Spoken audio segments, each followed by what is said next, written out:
2026년 새해가 밝았습니다. 여러분, 지난밤 편안하게 주무셨습니까? 아니면 천장만 바라보며 다가올 카드값과 대출 이자 생각에 뒤척이셨습니까? 지금 이 영상을 보고 계신 가장 여러분, 우리는 지금 기묘한 시대에 살고 있습니다. 아침 뉴스에서는 대한민국 수출이 사상 최초로 7천억 달러를 돌파했다고 팡파레를 울립니다. 반도체는 없어서 못 판다고 하고 경상수지는 흑자라고 합니다. 국가 부도 위험을 나타내는 지표들도 안정적이라고 정부는 말합니다. 그런데 이상합니다. 왜 정작 우리 집 가계부는 빨간불일까요? 왜 마트에 가서 장바구니에 고기 한 팩, 과일 한 상자 담는 손이 떨릴까요? 왜 어제까지 내 옆자리에 있던 김 부장, 이 과장은 하루아침에 책상을 빼야 했을까요? 여러분이 느끼는 그 괴리감, 그 막연한 불안함, 여러분이 예민해서가 아닙니다. 지금 여러분의 동물적인 감각이 보내는 그 경고 신호가 뉴스보다 훨씬 더 정확한 경제 지표입니다. 저는 오늘 여러분께 희망이라는 약 대신 현실이라는 쓰디쓴 약을 드리려 합니다. 듣기 거북할 수도 있습니다. 외면하고 싶을 수도 있습니다. 하지만 이 차가운 진실을 마주해야만 2026년 이 거친 경제의 파도 속에서 내 가족을, 내 자산을 지킬 수 있습니다. 지금부터 제가 드리는 이야기는 숫자에 관한 이야기입니다. 하지만 뉴스에 나오는 죽어있는 숫자가 아니라 여러분의 월급 통장과 아파트 대출금, 그리고 아이들 학원비를 쥐고 흔들 살아있는 숫자의 비밀을 말씀드리겠습니다.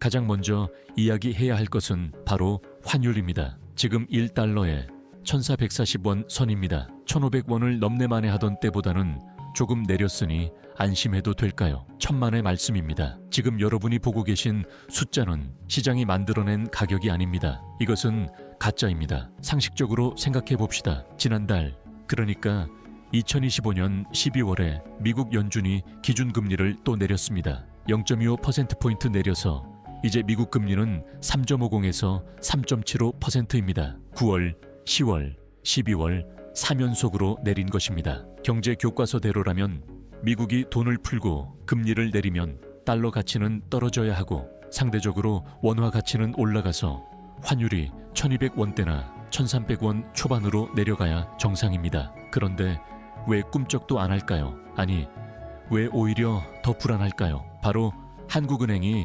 11월에도 금리를 동결했기 때문입니다. 미국은 경기가 식을까봐 선제적으로 금리를 내리는데 우리는 가계부채가 터질까봐, 그리고 집값이 다시 튈까봐 금리를 내리지도, 그렇다고 환율을 잡겠다고 올리지도 못하는 식물 상태에 빠져있기 때문입니다. 외국인 투자자들은 냉정합니다. 그들은 한국의 이 딜레마를 누구보다 잘 알고 있습니다. 한국은 이제 금리 카드를 쓸 수 없구나, 경기 부양할 여력이 없구나, 이 판단이 서자마자 그들은 짐을 싸기 시작했습니다. 지난 11월 한 달 동안에만 외국인들이 한국 주식시장에서 얼마를 팔아치웠을까요? 무려 13조 4천억 원입니다. 그들이 한국을 떠나면서 원화를 팔고 달러를 사서 나가니까 환율이 내려갈래야 내려갈 수가 없는 겁니다. 지금 1440원이 유지되는 건 정부가 국민연금의 해외 투자 환해지 비율을 높여서 달러를 강제로 시장에 공급하고 있기 때문입니다. 이건 댐에 구멍이 났는데 시멘트로 메우는 게 아니라 손가락으로 막고 있는 형국입니다. 이 손가락을 떼는 순간, 혹은 외국인의 탈출 러시가 더 거세지는 순간 환율 1500원, 1600원은 순식간에 뚫릴 수 있습니다. 환율이 오르면 어떻게 될까요? 수입 물가가 폭등합니다. 기름값, 전기요금, 가스비, 밀가루값 등이 전부 다 오릅니다. 여러분의 월급은 그대로인데 앉은 자리에서 생활비가 20% 더 드는 겁니다. 이게 바로 벼락거지의 2026년 버전입니다.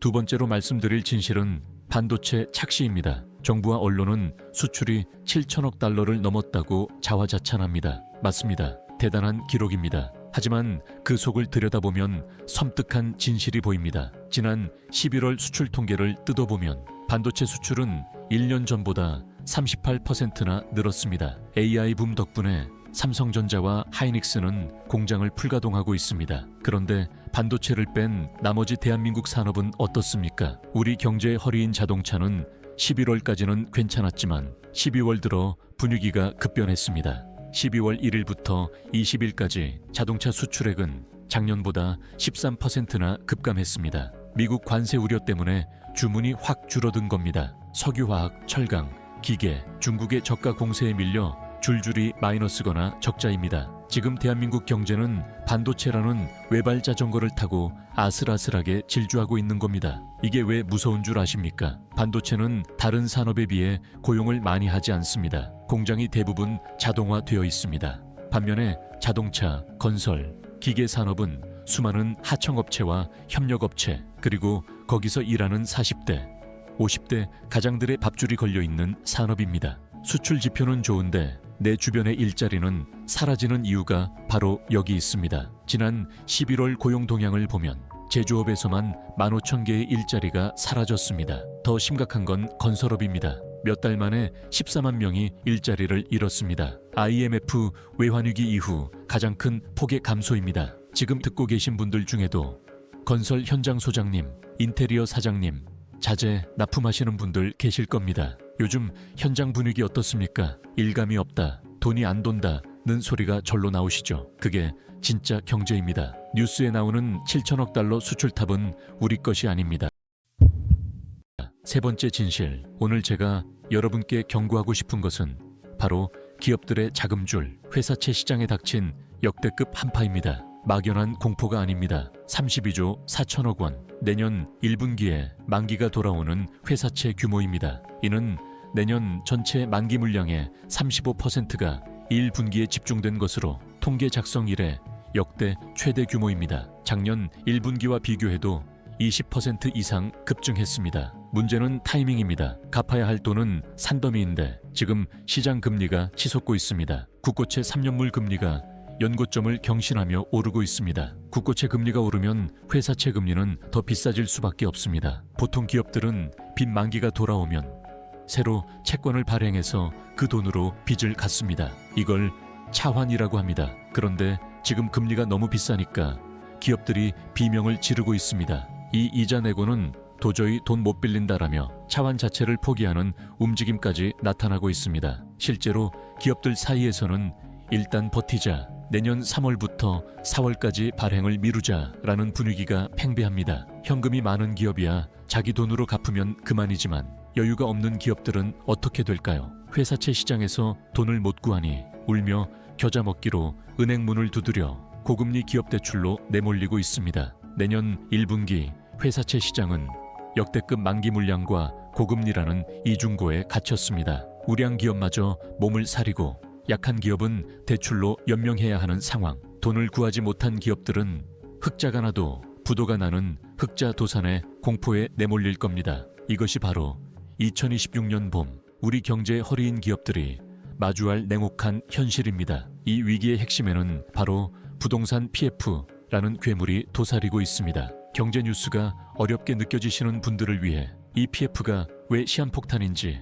아주 쉽게 설명해 드리겠습니다. PF는 한마디로 건물주가 될 거라는 꿈을 담보로 돈을 빌리는 것입니다. 아파트를 지으려면 땅을 사고 자재를 사야 하는데 건설사는 돈이 없습니다. 그래서 금융기관에 가서 말합니다. 내가 여기에 아파트를 지어서 다 팔면 수천억을 벌 수 있어. 그러니까 그 미래의 수익을 믿고 돈 좀 빌려줘.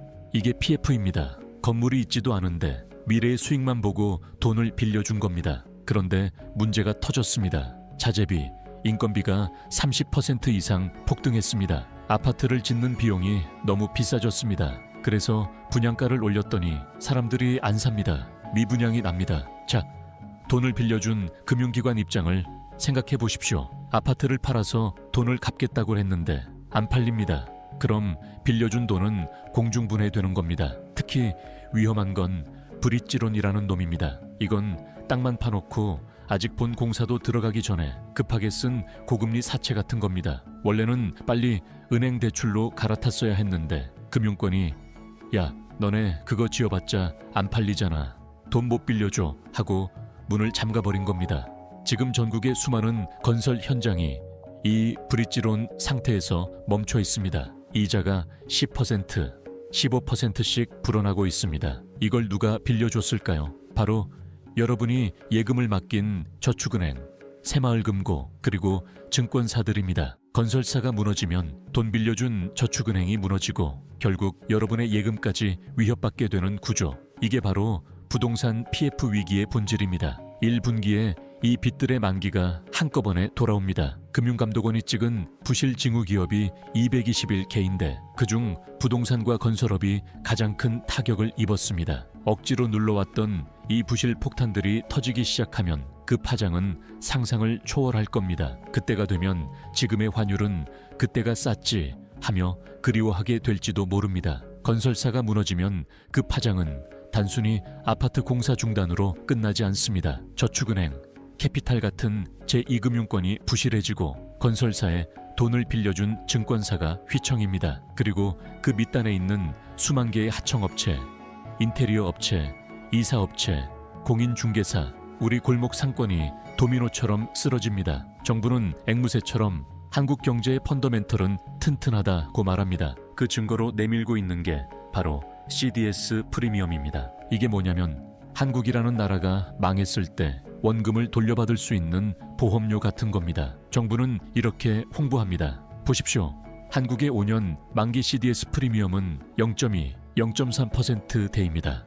중국보다 낮고 심지어 프랑스나 일본과 비교해도 안정적입니다. 외국인들이 한국을 이렇게 신뢰합니다. 그런데 여러분, 이 CDS 프리미엄이라는 전문 용어에 속으시면 안 됩니다. CDS 프리미엄은 국가가 빚을 갚을 능력을 보는 거지 국민이 빚을 갚을 능력을 보는 게 아닙니다. 국가는 세금을 더 걷거나 돈을 찍어내서라도 빚을 갚을 수 있습니다. 하지만 여러분은 어떻습니까? 국가부도 위험 지표가 안정적이라는 말은 국가는 살겠지만 빚더미에 앉은 국민은 각자 알아서 살아남아야 한다는 뜻과 다를 바가 없습니다. 억지로 눌러왔던 이 부실 폭탄들이 한꺼번에 터질 수 있다는 게 여의도 증권가의 공공연한 비밀입니다. 외국인들이 한국의 금융 시스템 붕괴를 감지하고 탈출 버튼을 누르는 순간 환율 1,600원, 1,700원은 막을 수 없는 현실이 됩니다.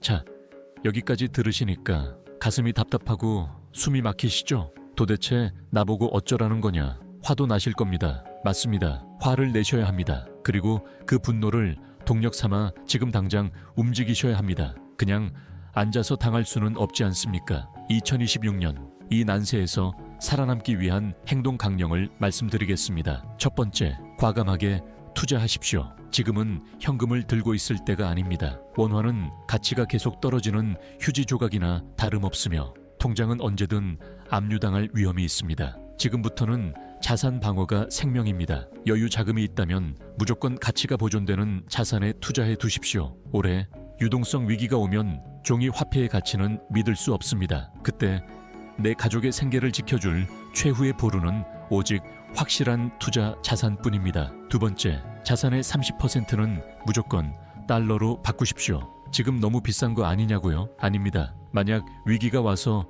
환율이 1,700원, 2,000원 가면 늦습니다. 설령 위기가 오지 않아서 환율이 떨어지면 손해 아닌가요? 그래도 괜찮습니다. 달러를 가지고 있다는 건 대한민국 경제가 망가졌을 때 나를 지켜줄 보험을 든 것과 같습니다. 우리가 자동차 보험 들 때 사고 안 나면 보험료 아까운데 하면서 안 들지는 않는 것처럼 사고가 났을 때 폐가 망신하지 않으려면 보험은 하나 필요합니다. 달러가 바로 그 보험입니다. 지금 당장 여유 자금의 일부는 달러 예금으로 옮겨 놓으십시오. 세 번째, 빚을 줄이십시오. 금리가 곧 내려갈 거라는 희망 고문에 속지 마십시오. 앞서 말씀드렸듯 한국은행은 환율 방어하느라 금리를 쉽게 내릴 수 없습니다. 고금리는 생각보다 훨씬 오래 갈 수 있습니다. 변동금리 대출을 쓰고 계신다면 고정금리로 갈아타는 걸 심각하게 고려하십시오. 빚을 줄이는 게 가장 확실한 재테크입니다. 마지막으로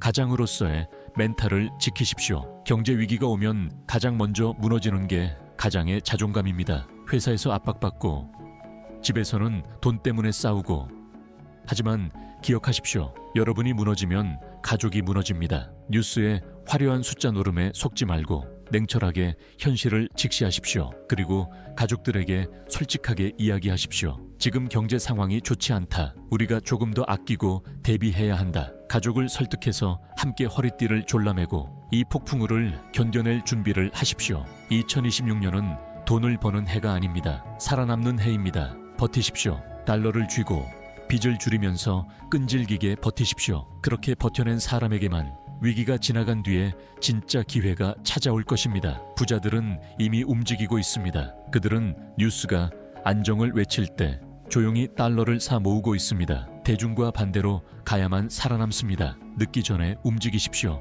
여러분의 땀 묻은 돈은 정부도 은행도 아닌 바로 여러분 스스로가 지켜야 합니다. 오늘 제 이야기가 2026년 여러분의 생존 배낭을 꾸리는데 작은 도움이 되었기를 바랍니다. 가장 여러분 힘내십시오. 우리는 반드시 살아남을 것입니다. 리버스온은 당신의 생각을 켭니다. 당신과 당신의 돈이 진정한 자유를 얻도록. 다음 화를 놓치지 않도록 구독, 좋아요, 알림 설정까지 잊지 마세요.